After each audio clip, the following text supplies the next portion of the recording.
أعوذ بالله السميع العليم من الشيطان الرجيم بسم الله الرحمن الرحيم الحمد لله رب العالمين وبه نستعين وصلى الله على سيدنا محمد وعلى الطاهرين وعلى الله أجمعين من الآن إلى يوم الدين.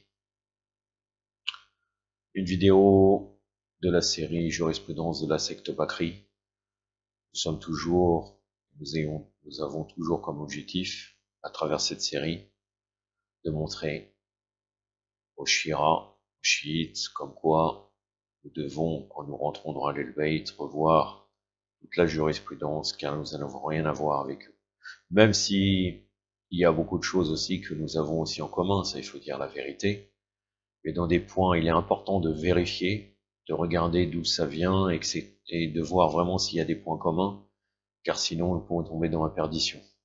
Il y a quand même des choses que j'ai démontrées depuis maintenant plusieurs années à travers cette série, qui sont clairement problématiques si on suivrait les Bakri. Ça me permet de rebondir, de dire que Gouasmi a encore fait, a encore fait des siennes, même si ça remonte à peut-être 1 ou 2 ans. Il y a un frère qui est rentré dans Ahl-Bayt que je connais. Il a contacté le centre Zahra, entre parenthèses centre Aïcha, et il lui a demandé, voilà, je suis devenu chiite, est-ce que je dois changer ma manière de prier, est-ce que je dois revoir? Il a dit non, non, il lui a dit tu pries comme ça, c'est bon. Moi, je lui pose la question, est-ce que c'est un rapport avec l'unité? Ça, déjà, l'unité, c'est déjà problématique. Mais quand par exemple, toi, Gouasmi, je suis de Dunkerque, tu dis cela, quel est ton intérêt? Tu es face à un chiite, et tu arrives à lui faire dire comme quoi, éventuellement, sa prière serait valable, tout en étant chiite. On ne discute pas des autres, est-ce que leur prière est valable ou pas. Donc ça veut dire qu'il ne doit pas dire Bismillah, peut-être s'il fait Takatov parce qu'il est habitué, comme on sait très bien que les Mukhalifines en très grande majorité, surtout en France, ils font Takatov, hein. Hatta même les Malikites, jusqu'aux Malikites, qui normalement, Malik ibn Anas, critiquent les gens qui font Takatov, mais si vous allez au Maghreb, vu l'influence du wahhabisme et de tout un mélange, les gens font largement Takatov. Donc là, tu es en train de dire Gouasmi, comme quoi un chiite qui est devenu chiite, il peut continuer à prier comme un Bakri. Vraiment bravo, c'est très très bien. C'est très très bien. Arsinte.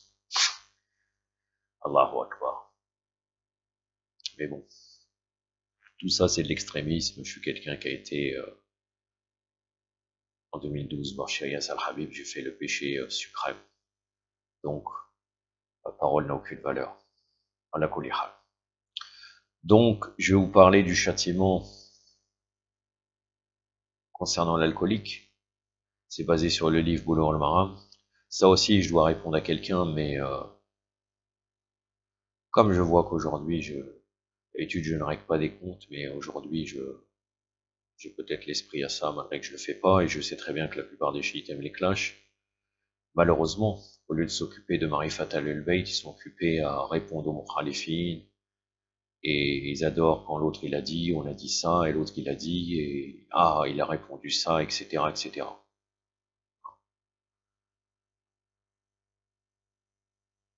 Tout en sachant que vous regardez le travail des chiites sur la toile, en règle générale, c'est toujours répondre aux mukhalifines, aux deux choubois, c'est tout. Alhamdoulilah, votre serviteur, avec le nombre de vidéos qu'il a fait, je dois en être vers 380, quelque chose comme ça. Maintenant, j'ai commencé depuis 3-4 ans. Globalement, j'ai parlé que de Marifat al-Bayt. Et c'est pour ça que je vais répondre aussi à quelqu'un qui m'a reproché que j'ai parlé du djihad dans l'islam. J'ai 12-13 parties sur ça. Moi, je l'invite à regarder la totalité de mes travaux et vous y verra que je suis tout le temps dans la connaissance de al-Bayt. D'ailleurs, mon travail principal actuellement, vous savez très bien, c'est la traduction. Enfin, pas la traduction totale, mais des 58 épisodes de Dora Notba de Shir Mohamed Sanad. J'en suis présentement à la 7e partie. Inch'Allah, la prochaine fois, je continuerai ça. Et de quoi parlons? On s'adresse qu'aux chiites, on parle de l'imam Mahdi, la relation avec l'imam Mahdi, Hassan al-Farja, etc., etc. Donc là, On va me dire, ouais, toi tu parles du châtiment de l'alcoolique, qu'est-ce que c'est que ça, machin, etc. Moi, j'ai toujours dit depuis le début que j'ai créé cette chaîne, comme quoi l'objectif, ce n'est pas de parler encore les mêmes sujets, de revenir toujours sur la même chose, et de orienter les gens vers un islam qui serait un islam bisounours, sous prétexte d'être contre les wahhabites, salafistes ou bien les autres. Les choses qui existent dans notre doctrine, on ne doit pas en parler. Pour information, le djihad dans l'islam, parce qu'on m'accuse, on m'a dit pourquoi tu as parlé du djihad dans l'islam. Bon, c'est une personne en particulier, mais elle fait beaucoup de bruit. J'ai pris du livre Mohammed Jawad Mania, Fiqh Imam Sadiq alayhi salam. Quand c'est Mohammed Jawad Mania qui parle, c'est bon. Quand c'est moi qui parle, ça va pas du tout. En réalité, vous êtes dans les idoles. En fait, l'essentiel, qui parle, vous regardez qui parle, pas ce qu'il dit. Et ça, on le voit tout le temps. On le voit tout le temps dans les idéaux des patrias, où à chaque fois que quelqu'un parle, on regarde c'est qui. Ah, c'est lui. Ah, Tashayur Londonia, le chiisme londonien. Ah, ça va pas. Ah non, non, non, non, non. Alors lui, il va faire la fitna. Même si on parle de quoi? Même si on parle des oiseaux qui chantent ou bien je sais pas quoi, c'est le Tashayur Londonia. À la colère, on va pas rester dans, on va pas répéter. Moi, tout ce que je vous invite, c'est de ceux qui m'accusent de quoi que ce soit. Vous pouvez continuer, je continuerai le barad ouvertement d'Abou Bakr, de Omar et des autres. L'arnatullah alayhum. Ça, c'est pas négociable.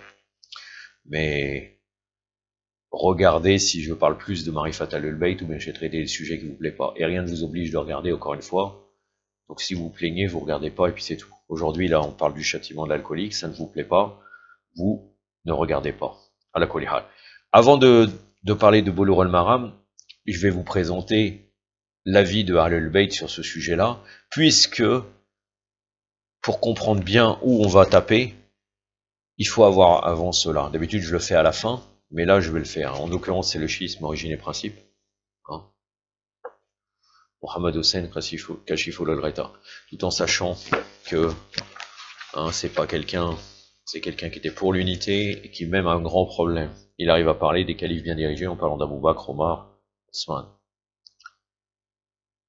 Alors que nous avons des hadiths qui condamnent cela, le fait de même de les qualifier de califes, puisque pour nous, calif al-awwal, c'est Amir al-Mu'minin, alayhi salam. Khalifat al-Sani, c'est le calife deuxième, c'est l'imam Hassan, etc., etc. Que dit Mohamed Hossein Kashiful al-Gheta dans le schisme et principe sur le châtiment de l'ivresse? Toute personne majeure qui ingurgite du vin, de la bière, un jus fermenté, qui n'a pas perdu les 2/3 de sa quantité ou une quelconque boisson alcoolisée, ancienne ou moderne, en toute connaissance de cause, se verra puni de 80 coups de fouet sur le dos et les épaules nues. S'il récidive une 4e fois, il subit la peine capitale. C'est-à-dire s'il répète encore la boisson jusqu'à la 4e fois, il doit être exécuté. Je ne suis pas en train de discuter est-ce que ces peines-là, elles sont valables en période d'occultation ou non, ce n'est pas mon sujet. Parce que je sais très bien que certains vont me dire oui, mais bon, tu parles, est-ce que c'est en période d'occultation? Je ne parle pas de ça. Il y a quand même des avis qui disent qu'il faudrait faire éventuellement des États islamiques. Et ce n'est pas des peines très très grandes, c'est pas le châtiment de mort, donc éventuellement ça serait pas appliqué. Mais de toute façon, on va dire qu'on parle en général, en présence de l'imam ou non. C'est cette section-là. Maintenant, est-ce que les mujtahids vont l'appliquer ou pas? Ça, c'est un autre sujet. Boulough al-Maram, toujours. Hein. Je suis toujours dans ce livre-là. Je vais arriver à des sujets après bientôt sur le djihad. Je sais pas comment ils vont traiter cela, mais si je peux l'énoncer, leurs crimes d'innocents, je le ferai, Inch'Allah. Et après, je serai dans un autre livre qui s'appelle Sharh Sunnah. Je pense que je serai obligé de changer, de faire une autre série concernant les croyances des Mukhalifines, puisque ça ne rendrait pas dans la jurisprudence. Mais après, il y a d'autres livres que un frère Rafidi me prête, qui a passé beaucoup de temps dans le salafisme, et donc qui rentreront dans la jurisprudence. Donc de toute façon, vous avez bien vu, avant j'ai parlé de Fiqh Sunnah de Sayyid Saber, et j'ai pris beaucoup de temps, peut-être s'est écoulé une année, pour que je recommence cette série. Donc Inch'Allah, cette série reste, tant que je trouve des choses à dire sur ces sujets-là, de prouver qu'il y a une grande différence entre les les mukhalifin et nous concernant la jurisprudence, je le ferai, Inch'Allah. Donc la sanction de celui qui consomme de l'alcool, écoutez bien. Donc vous êtes resté, on reste à 80 coups de fouet pour le prophète sallallahu alayhi wa sallam et les imams, le châtiment. Que disent les mukhalifin?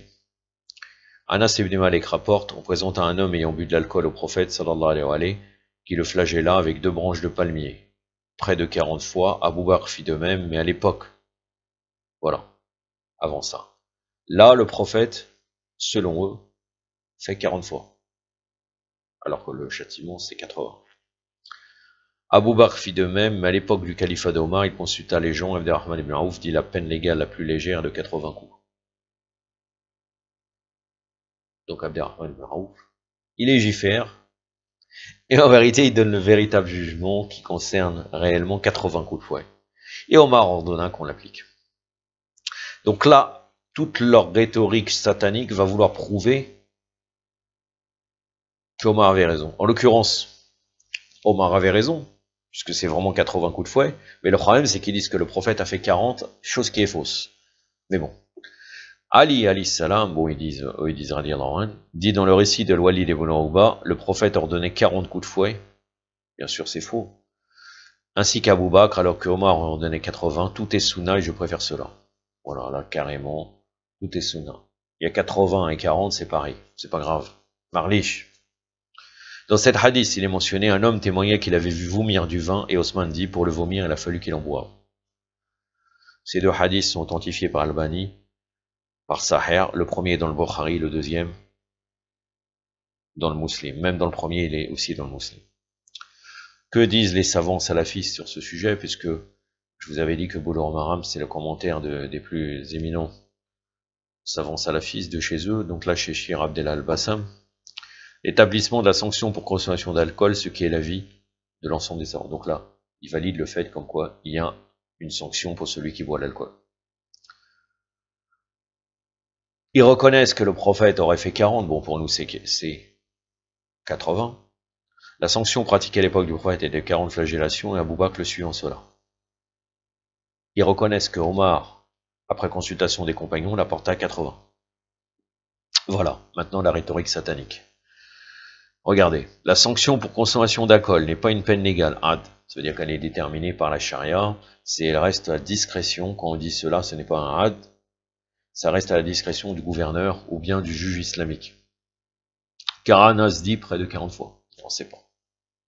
Le prophète il le dit près de 40 fois, il ne sait pas en réalité. On a besoin d'Omar qui te dit 80. Et Omar ajouta à cela alors qu'il n'est pas permis d'ajouter ou de retirer quoi que ce soit à l'application d'une peine légale. Donc comme ils ne peuvent pas dire qu'Omar aurait innové, malgré que bon encore une fois le prophète là selon eux se trompe, c'est 80, ils sont obligés de dire comme quoi ce n'est pas un had, ça reste à la discrétion du gouverneur ou bien du juge islamique. Et donc Omar il avait le droit parce que c'était pas une peine légale déterminée par la charia. Regardez. Ainsi, si la fornication se répand chez ceux qui n'ont pas connu le mariage, nous appartient-il d'ajouter à la peine légale de 100 coups de fouet? Non. Et si la sanction, non, parce qu'il est déterminé, je crois que c'est 80 coups de fouet si je ne me trompe pas de mémoire, pour celui qui n'est pas marié, et après c'est le châtiment de lapidation pour la personne qui est mariée.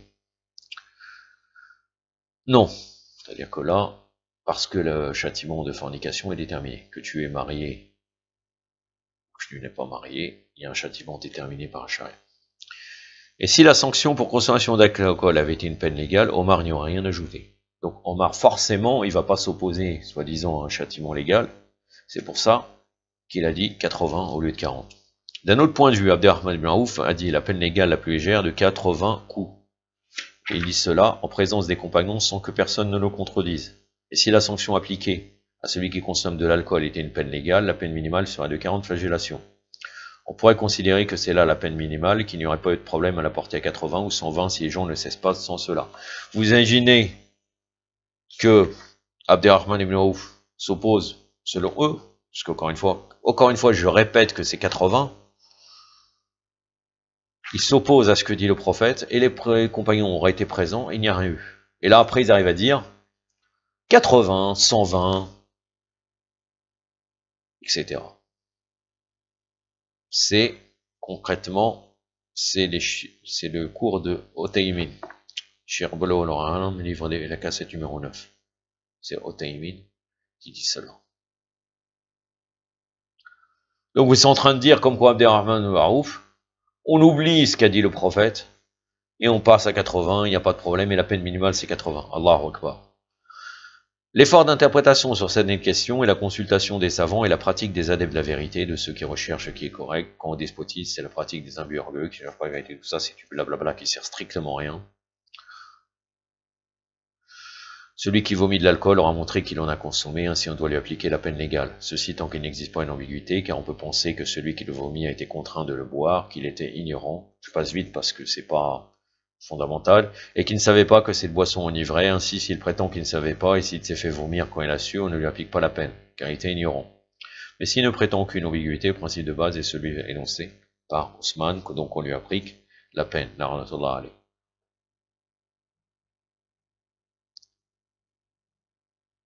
Là, donc là, il dit que les musulmans sont unanimes sur le fait que tous ceux qui boivent des boissons alcoolisées, on doit appliquer. Même le jus de raisin fermenté, on doit subir la sanction. La majorité des savants passés et contemporains est d'avis que ce qui enivre en grande majorité est illicite en petite quantité, de quelques substances enivrantes, qu'il s'agisse qu'elles soient tirées du jus de raisin, de dattes, de froment, d'orge ou d'autres. Tout ça, c'est du bidon. Pourquoi je vous dis cela? Car plus loin, ils autorisent la permission et la boisson de fruits macérés, et même normalement, en-nabir, qui est entre autres le jus de raisin, en vérité, qui est du vin. Car au bout d'un moment d'une fermentation, ça devient de l'alcool, et même, encore une fois, ça il l'autorise parce que, au moment où Omar, il a été tué par Abu Lorlou, Pirouz Naravandi, quand il lui a mis le coup, et après même quand le temps qu'il avait sa blessure, il y avait du nabis qui coulait de son... Il lui donnait, comme il l'adorait, ce vin-là de date, il coulait de sa blessure. Donc ils sont obligés de dire que le nabis, Navid, il est halal. Tout ça, toute leur religion, elle est basée sur les oppresseurs, les premiers oppresseurs. Ils sont plus importants que le prophète en vérité. Toute leur rhétorique, elle est basée sur ça. Allahu Akbar.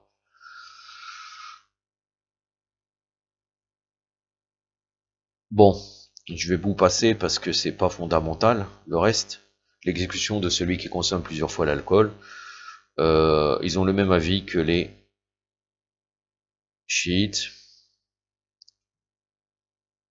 Regardez ce qui est très intéressant quand même dans ce sujet-là. Albani, qu'est-ce qu'il dit concernant le fait que la 4e fois on devrait exécuter? Qu'est-ce qu'il dit? L'exécution à la 4e fois n'est pas abrogée, mais nous considérons que l'exécution est attachement laissé à l'appréciation du gouverneur qui peut choisir de l'appliquer ou non, au contraire de la flagellation qui doit nécessairement être appliquée.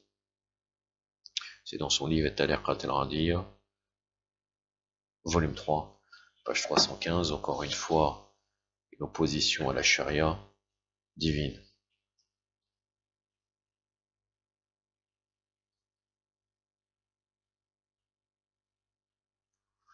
Pour argumenter, il nous ramène un hadith.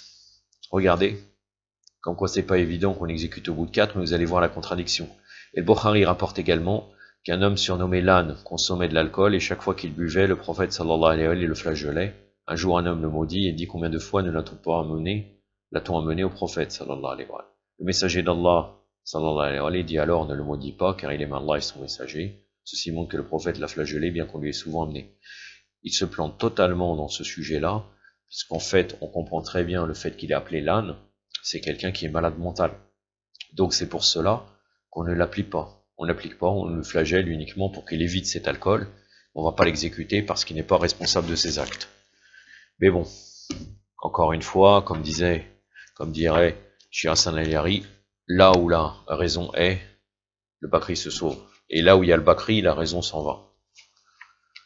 Pour terminer, vu que nous n'avons pas vraiment parlé de belles choses, on peut dire Musk el-Khitam, comme on dit en arabe, le parfum pour finir, le mémorial des justes de Shir Motahari, une petite histoire qui s'appelle En quête de la vérité, le volume 1, page 145. C'est un récit qui est beaucoup plus long, en vérité, que ce que je vais vous lire, et qui est la base de l'école de l'Irfan, Madrasa Irfaniya, dont entre autres le Irfan Amali, donc parce que vous savez très bien qu'il y a le Irfan Nadari, selon eux, encore une fois, la gnose théorique et la gnose pratique. Et là, c'est des conseils que l'imam Sadiq alayhi salam avait donné à Owan el-Basri. Mais là, on va arriver juste comment Owan el-Basri a fait pour pouvoir rencontrer l'imam Sadiq alayhi salam. La passion de vérité et d'accès à la source de la certitude ne laissait pas de paix Owan el-Basri. Il parcourut ainsi de longues distances et gagna Médine, qui était le centre de propagation de l'islam et de réunion des jurisconsultes et des narrateurs de hadith. Il se rendit alors auprès de Malik ibn Anas, narrateur de hadith et jurisconsulte célèbre de Médine, le chef de file de l'école malikite déviée. Dans l'assistance de Malek, comme de coutume, étaient racontés et enregistrés les hadiths du prophète sallallahu alayhi wa sallam. Owan el-Basri, aux côtés des autres élèves de Malek, s'adonna lui aussi à la narration, la transmission et l'enregistrement des énoncés de hadith et à la mémorisation de leurs références, à savoir le nom des transmetteurs du hadith, afin de pouvoir, peut-être par ce moyen, apaiser sa soif intérieure. À cette époque-là, l'imam Sadiq alayhi salam n'était pas à Médine. Lorsqu'il revint après quelque temps, Owan el-Basri se résolut de la même manière qu'il était élève de Malek, à suivre aussi quelques apprentissages auprès de l'imam Sadiq alayhi salam. Or, dans le dessein d'attiser son ardeur, l'imam se détournait de lui. Il lui dit un jour, je suis un homme occupé, j'ai en outre des dhikr, donc des remémorations, des rappels, et des prières à réciter nuit et jour. Ne me prends pas mon temps et ne m'importune pas. Retourne donc au cours de Malek comme tu t'y rendais auparavant. Vous allez voir que tout cela, c'est pour que c'était comme un test de la part de l'imam Sadiq alayhi salam, pour voir si cette personne est vraiment assidue et elle a vraiment soif de connaissance. Ces phrases qui étaient clairement à rejet atteignirent le cerveau d'Owan comme un coup de marteau. Il fut pris de dégoût pour lui-même, se disant s'il avait vu en moi quelque lumière, quelque aptitude et disposition, il ne m'aurait pas éconduit ainsi. Là, vous voyez vraiment que finalement, il a été touché par la lumière de l'imam Sadiq alayhi salam, puisqu'il est convaincu. Il aurait très bien pu dire qu'est-ce que c'est que ce personnage-là? Je m'en vais, je reviens plus. Pourquoi me rejette-t-il? Mais non, il a compris que l'imam Sadiq était vraiment le maître qu'il lui fallait. Le cœur gros, il entra dans la mosquée du prophète, salua. Donc salua, parce que pour saluer le prophète sallallahu alayhi wa sallam, bien que bien sûr, vous savez très bien qu'il était déjà tombé martyr, c'est une marque de respect. D'ailleurs, il nous répond un autre salam. Le cœur gros, il entra dans la mosquée du prophète, salua, puis rentra chez lui avec mille peines et chagrins. Le lendemain, sortant de chez lui, il se rendit d'une seule traite auprès du tombeau du prophète sallallahu alayhi wa sallam. Il fit 2 rakas de prière, puis se confia à Allah en disant: Ô Allah, qui est maître de tous les cœurs, je te prie de rendre le cœur de Ja'far ibn Muhammad alayhi salam bienveillant à mon égard, et de me faire jouir de sa solitude, et de me faire profiter de sa science afin que je trouve ton droit chemin. Après cette prière et cette invocation, il rentra directement chez lui sans se rendre nulle part. Il sentit croître heure après heure son intérêt et son affection pour l'imam Sadiq alayhi salam, et c'est pourquoi il souffrait davantage de son délaissement. Une grande souffrance le cloua chez lui, et ne sortait que pour s'acquitter de la prière. Il n'y avait pas de solution. D'une part, l'imam lui avait officiellement dit de ne plus l'importuner, et d'autre part, son inspiration et son amour s'étaient tant exaltés qu'il ne pensait plus à autre chose qu'à lui. Sa douleur et son affliction s'accrurent, il était à bout. Ne pouvant patienter davantage, il se vêtit et se chaussa, et s'en alla frapper à la porte de la maison de l'imam. Un serviteur vint ouvrir et lui demanda: que veux-tu? Je ne veux rien qu'adresser mon salut à l'imam. L'imam était en train de prier. Or le même serviteur ne tarda pas à revenir et lui dit: entre, j'en t'en prie. Owan entra donc et salua dès que son regard se posa sur l'imam, qui répondit à son salut avec une dora de surcroît. Quel est ton surnom? lui demanda-t-il. Aba Abdallah. Qu'Allah te préserve le mérite de ce surnom et t'accorde le succès. D'entendre cette dora remplit Owan d'allégresse et de joie. Ne tirai-je de cette entrevue d'autre profit que cette dora, se dit-il, cela me suffit. Puis l'imam lui demanda: quel est ton problème et que veux-tu? J'ai prié Allah de rendre ton cœur bienveillant à mon égard et de me faire profiter de ta science. J'espère qu'il exaucera mon doigt. Et Abba Abdallah, la connaissance d'Allah et la lumière de certitude ne s'acquièrent pas en frappant à telle ou telle porte, ni par des allées et venues et des va-et-vient auprès de telle ou telle personne. Nul autre ne peut te donner cette lumière. Cette science n'est pas une leçon, c'est une lumière que Allah, chaque fois qu'il veut guider une créature, fait entrer dans son cœur. Si tu aspires à une telle connaissance, à une telle lumière, recherche à l'intérieur de ton propre esprit la vérité de ta soumission à Allah. Trouve-la en toi-même. Recherche la science par la voie de l'action. Requiers-la d'Allah qui inspirera ton cœur. Ça revient à d'autres, entre autres, à un verset qui dit craignez Dieu et Allah vous enseignera. Et aussi quand un serviteur, le hadith qui dit quand un serviteur est aimé par Allah, il lui fait faire tafaqquh fid-din.